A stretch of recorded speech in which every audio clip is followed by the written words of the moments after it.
सात संगत जी, प्यार से कहना धान निरंकार जी। तांग कमान के इस जगह पे, मैदान पे, जहाँ स्टूडेंट्स को शिक्षा प्रदान की जाती है, और आज उसी मैदान पे ये सत्संग रूप जहाँ सभी आए हैं, तो जैसे ये जगह भी एक शिक्षा लेने के लिए स्थापित ये बिल्डिंग, चाहे वो दुनियावी रूप में एक स्कूल कॉलेज रूप, और यहाँ सत्संग में भी एक शिक्षा रूप कि इतने अनमोल वचन संतों के जो लगातार हमें पिछले कुछ घंटों से मिल रहे हैं। और ये जगह का नाम भी जैसे कमान,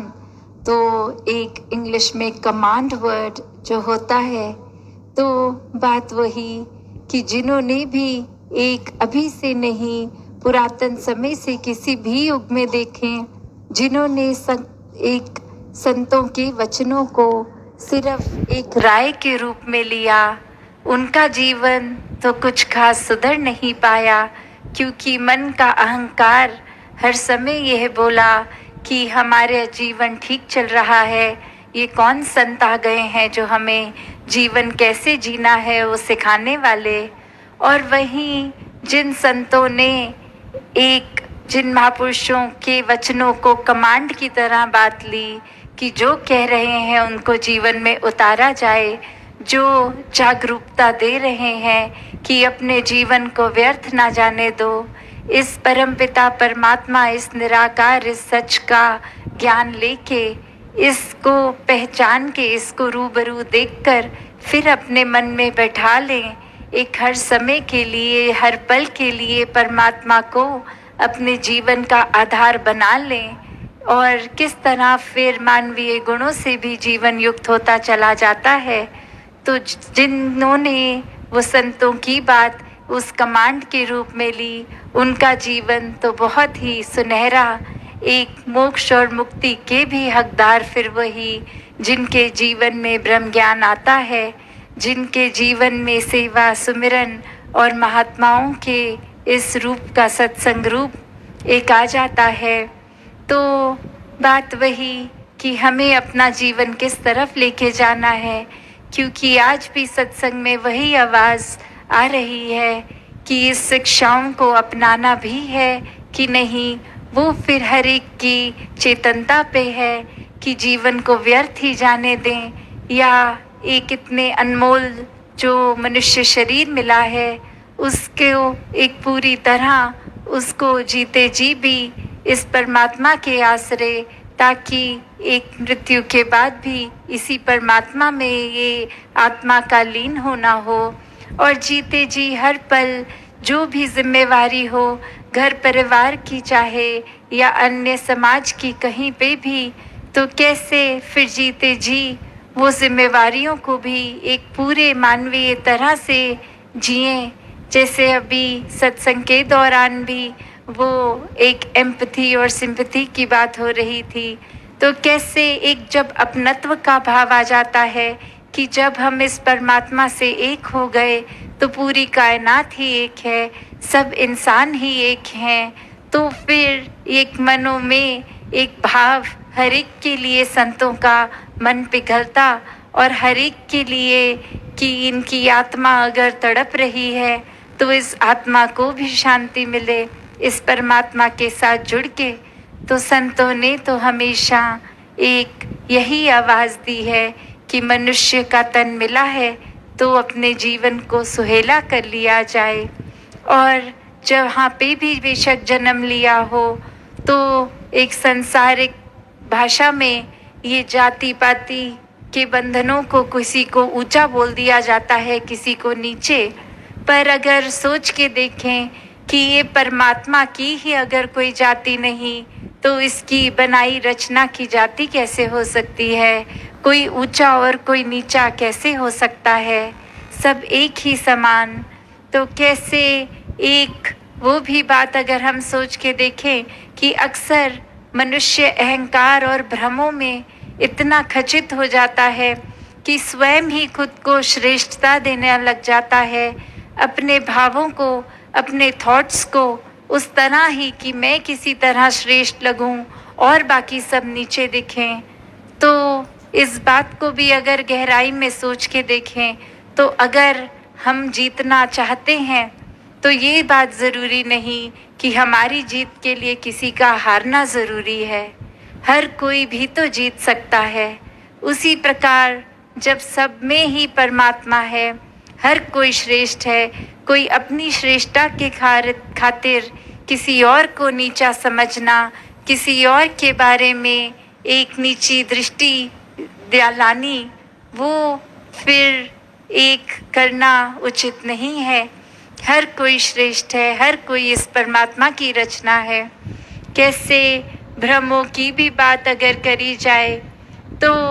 ये ब्रह्म ज्ञान तो सारे भ्रम तोड़ता है। एक संसार में हम तो पल पल में भ्रम बना लेते हैं।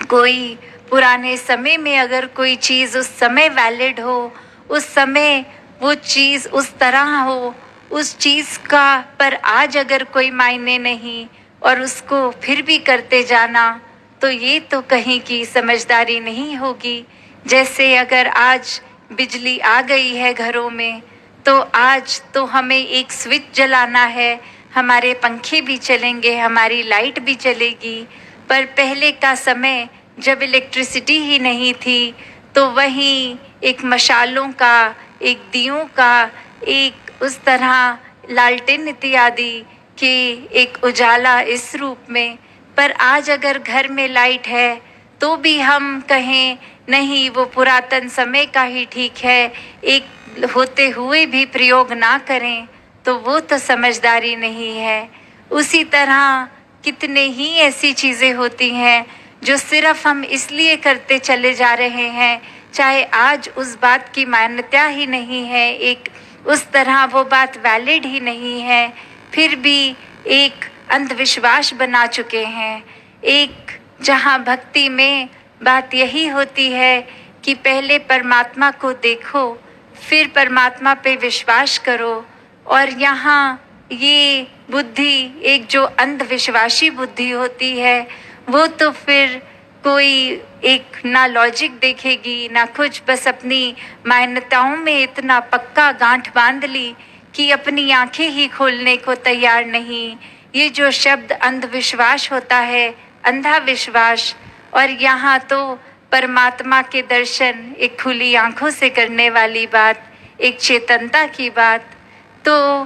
क्या एक किस तरह अपने जीवन में विश्वास और अंधविश्वास, इसके बीच में जो वो फाइन लाइन है, उसको कैसे उस रेखा को कि इस तरफ पूर्ण विश्वास और इस तरफ अंधविश्वास,